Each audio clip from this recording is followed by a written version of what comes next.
प्यारे बच्चों, आज हम आपके कक्षा 9 का जो दूसरा पाठ है क्षितिज का, राहुल सांकृत्यायन का लिखा हुआ ये पाठ है लहसा की ओर। देखिए, राहुल सांकृत्यायन जो हैं वो भारत में एक यायावर प्रवृत्ति के लेखक हैं। यायावर प्रवृत्ति के लेखक वे होते हैं जो घूम घूम करके अपनी जो उन्होंने यात्राएं की हैं उनका वर्णन करते हैं। तो इनके बारे में थोड़ा सा परिचय इनका आज हम पढ़ लेते हैं, समझ लेते हैं। ये कह रहे हैं कि राहुल सांकृत्यायन का जन्म सन 1893 में उनके ननिहाल के गांव पंदहा, जिला आजमगढ़ में, उत्तर प्रदेश में हुआ था। उनका पैतृक गांव कनेला था। उनका मूल नाम केदार पांडे था। उनकी शिक्षा काशी, आगरा और लाहौर में हुई थी। सन 1930 में उन्होंने श्रीलंका जाकर बौद्ध धर्म ग्रहण कर लिया। तब से उनका नाम राहुल सांकृत्यायन हो गया। राहुल जी पाली, प्राकृत, अपभ्रंश, तिब्बती, चीनी, जापानी, रूसी सहित अनेक भाषाओं के जानकार थे। अब ये इनकी खासियत थी राहुल सांकृत्यायन जी की कि ये एक बहुत ही जो है ना विद्वान थे। इनको बहुत सारी भाषाएं आती थी। अगर आप 3 भाषाएं बहुत अच्छे से जानते हैं तो आप बुद्धिमान हो सकते हैं। यानी कम से कम 3 भाषाएं आपको आनी चाहिए। और फिर जितनी ज़्यादा आपको भाषाएं आती है, और भाषा आने का मतलब है लिखना, पढ़ना और बोलना, ठीक है ना। आप उसको लिख सकें, आप उसको पढ़ सकें और आप उसको बोल सकें, तो उसको भाषा आना कहते हैं। तो 3 भाषाएं अगर आपको आती हैं तो आप बुद्धिमान हो सकते हैं, दूसरों से अधिक बुद्धिमान हो सकते हैं। लेकिन उससे अधिक भाषाएं आती है तो और अधिक आप बुद्धिमान होते चले जाते हैं, क्योंकि उस भाषा की जो विचार शक्ति होती है, हर भाषा की अपनी विचार शक्ति होती है। उस विचार शक्ति को समझने के लिए भी भाषाओं का आना हमको ज़रूरी है। तो इसीलिए आपके कोर्स में भी आप देखते हैं कि 3 भाषाएं आप पढ़ते हैं, हिंदी, अंग्रेजी और संस्कृत।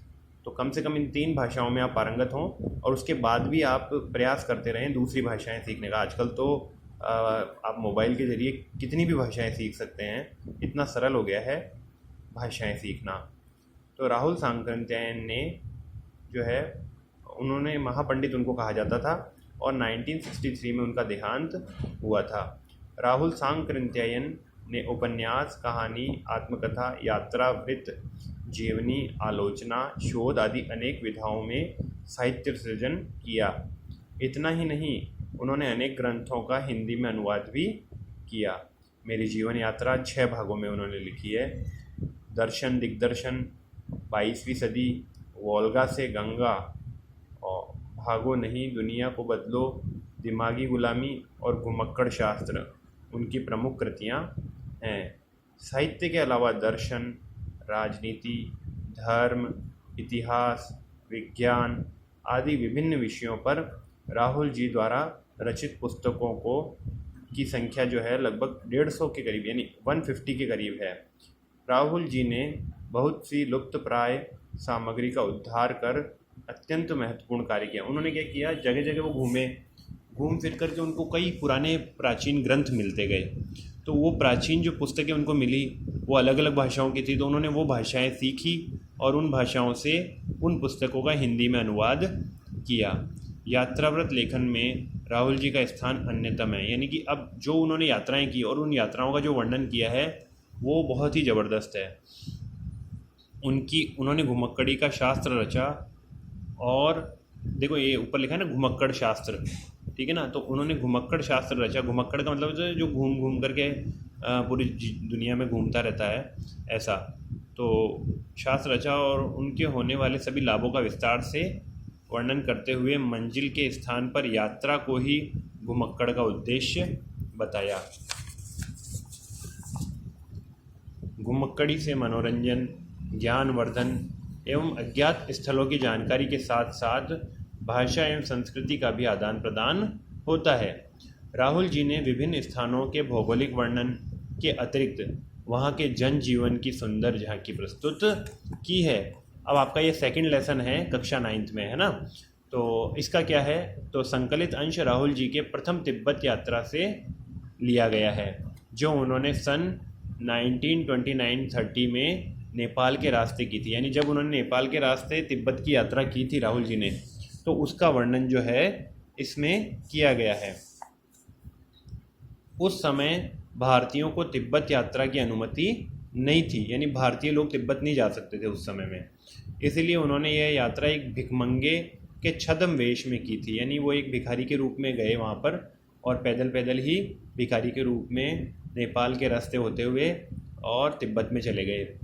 इसमें तिब्बत की राजधानी लासा की ओर जाने वाले दुर्गम रास्तों का वर्णन है, उन्होंने बहुत ही रोचक शैली में किया है। इस यात्रा वृत्तांत से हमें उस समय के तिब्बती समाज के बारे में भी जानकारी मिलती है। तो ये आपकी पूरी ये एक यात्रा वर्णन है, बेसिकली एक यात्रा व्रत है। तो अब यात्रा व्रत जो होते हैं बच्चे, वो जो होते हैं उस समय जब उन्होंने यात्रा की थी, उस यात्रा का जो भी उनका पूरा रहा, कैसे उन्होंने क्या उनको खाने को मिला, वो एक बहुत ही सुंदर शैली में रहता है। और इससे हमको ये पता चलता है कि उस समय का तिब्बत के लोग कैसे रहते थे, यात्रा उस समय किस तरह से की जाती थी, ये सारा का सारा जो है इसमें मिलेगा। तो अपन इसका थोड़ा इसको पढ़ना शुरू करते हैं आज से। तो ल्हासा की ओर, अब ल्हासा क्या है? ल्हासा तिब्बत की राजधानी है। यह नेपाल से तिब्बत जाने वाले का मुख्य रास्ता है। फरी कलिम्पोंग का रास्ता जब नहीं खुला था तो नेपाल ही नहीं, हिंदुस्तान की भी चीज़ें इसी रास्ते से तिब्बत जाया करती थी। यानी पहले एक ही रास्ता था नेपाल से तिब्बत का, उसी से सारी वस्तुएं भी जाती थी, क्योंकि तिब्बत में चीज़ों की कमी है, मतलब ज़्यादा चीज़ें वहाँ नहीं मिलती है, रेगिस्तान है वहाँ पर, शीत मरुस्थल है, यानी कि ठंडा रेगिस्तान है वहाँ। यह व्यापारिक ही नहीं सैनिक रास्ता भी था, इसीलिए जगह जगह फौजी चौकियाँ और किले बने हुए हैं, जिनमें कभी चीनी पलटन रहा करती थी। आजकल बहुत से फौजी मकान गिर चुके हैं। दुर्ग के किसी भाग में जहां किसानों ने अपना बसेरा बना लिया है, वहां घर कुछ आबाद दिखाई पड़ते हैं। यानी पहले चीन के सैनिक वहां बैठे रहते थे, लेकिन अब वहां पर वैसा कुछ भी नहीं है। और कई कई जगह पर जहां किले बने हुए हैं, उन किलों में भी जो है ना, कहीं कहीं पर किसान रहने लगे हैं। तिब्बत के जो किसान हैं या नेपाल के जो किसान हैं वो रहने लगे हैं, और वहाँ घर कुछ आबाद दिखाई देते हैं। ऐसा ही परित्यक्त एक चीनी किला था, वहाँ हम चाय पीने के लिए ठहरे। तिब्बत में यात्रियों के लिए बहुत सी तकलीफ़ें भी हैं, यानी तिब्बत में अगर आप यात्रा कर रहे हैं तिब्बत की, तो आपको बहुत सारी तकलीफ़ों भी झेलनी पड़ेंगी, और कुछ आराम की बातें भी। वहाँ जाति पाति छुआछूत का सवाल ही नहीं है, और ना औरतें पर्दा ही करती हैं। बहुत निम्न श्रेणी के भिखमंगों को लोग चोरी के डर से घर के भीतर नहीं आने देते, नहीं तो आप बिल्कुल घर के भीतर चले जा सकते हैं, चाहे आप बिल्कुल अपरिचित हो। यानी कि ज़्यादा गरीब होता है, भिखारी टाइप का होता है, उसको तो अंदर नहीं आने देते, क्योंकि उनको लगता है कि कहीं ये चोर ना हो। लेकिन जो नॉर्मल अच्छा ड्रेस पहना हुआ है उसने, तो उसको आप घर के अंदर तक भी बुला लेते हैं वहाँ के लोग। यानी वहाँ ऐसे डरते नहीं हैं, उनको ये लगता है, भले ही आपको जानते ही नहीं है, तो भी आप घर के अंदर तक जाके बैठ सकते हो, चाय वाय पी सकते हो, क्योंकि बहुत कम लोग रहते हैं। और मैंने बताया रेगिस्तान टाइप का है, तो एक दूसरे की मदद करते हैं सभी, है ना। तब भी घर की बहू या सासू को अपनी झोली में से चाय दे सकते हैं, है ना। यानी आपके पास में चाय पड़ी है, मान लीजिए सूप चाय की पत्ती वगैरह पड़ी है, तो आप उसको दे सकते हैं, है ना। हिंदुस्तान में ऐसा नहीं है, आज भी नहीं है। आप किसी गाँव में जाएंगे तो आप किसी के घर में एकदम नहीं घुस सकते। अभी आप किशनगढ़ में भी किसी के घर में, नॉन पर्सन के घर में भी अपन ऐसे ही नहीं घुस सकते हैं, अननोन की तो बात ही छोड़िए, है ना। वह आपके लिए उसे पका देगी। आपने चाय दे दी उसको, ये पत्ती लो, क्या मेरे लिए अभी चाय बना दोगे, तो वो उसको बना देंगे। मक्खन और सोडा नमक दे दीजिए, वह चाय चौड़ी में कूटकर उसे दूध वाली चाय के रंग के बना और के टोंटीदार बर्तन खोटी में रख के आपको दे देगी।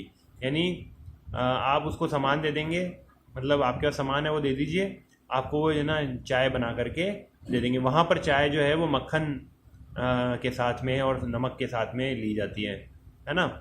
आपको दे देगी। वहाँ थोड़ी नमकीन चाय, तिब्बत में जो लोग हैं वो मीठी चाय नहीं पीते हैं, वो नमकीन चाय पीते हैं, है ना।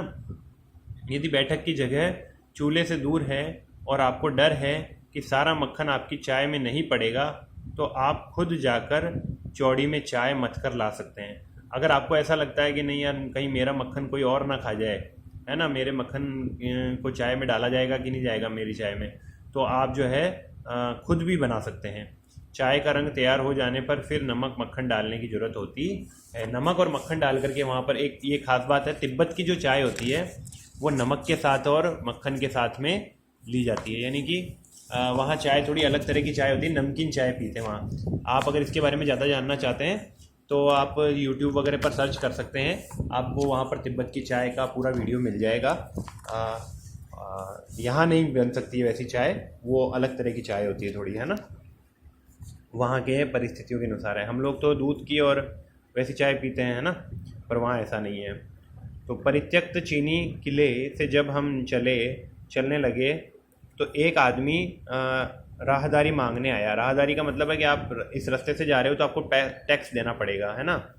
हमने वह दोनों चिटें उसे दे दी। शायद उसी दिन हम थोंगला के पहले के आखिरी गांव में पहुंच गए। यहाँ भी सुमति के जान पहचान के आदमी थे। सुमति कौन है? सुमति उनके साथ चलने वाला एक व्यक्ति है। और भिखमंगे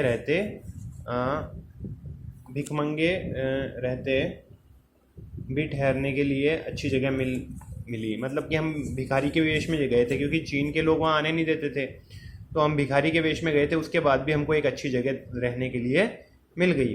5 साल बाद हम इसी रास्ते लौटे थे और उस वक्त किसी ने भी हमें रहने के लिए जगह नहीं दी और हम गांव के एक सबसे गरीब झोपड़े में ठहरे थे। 5 साल पहले और 5 साल बाद का बता रहे हैं कि 5 साल पहले जब हम आए थे तो हमको रहने की जगह मिल गई, लेकिन 5 साल बाद जब हम गए तो किसी ने भी हमको रहने की जगह नहीं दी। बहुत कुछ लोगों को उस वक्त की मनोवृत्ति पर ही निर्भर है। खासकर शाम के वक्त छंग पीकर बहुत कम होश हवास में को दुरुस्त रहते हैं। वहाँ पर छंग पीते हैं शाम के समय लोग। तो छंग जो है वो एक प्रकार का नशीला पदार्थ है और उस छंग को पीने के बाद में व्यक्ति को नशा हो जाता है और उसको नींद सी आ जाती है या बेहोशी सी छा जाती है। तो आज के वीडियो में बेटा इतना ही, और आप इसको घर पर पढ़ना इस लेसन को, फिर कल इस पर दूसरा इसका आगे का पढ़ेंगे अपन। थैंक यू बेटा।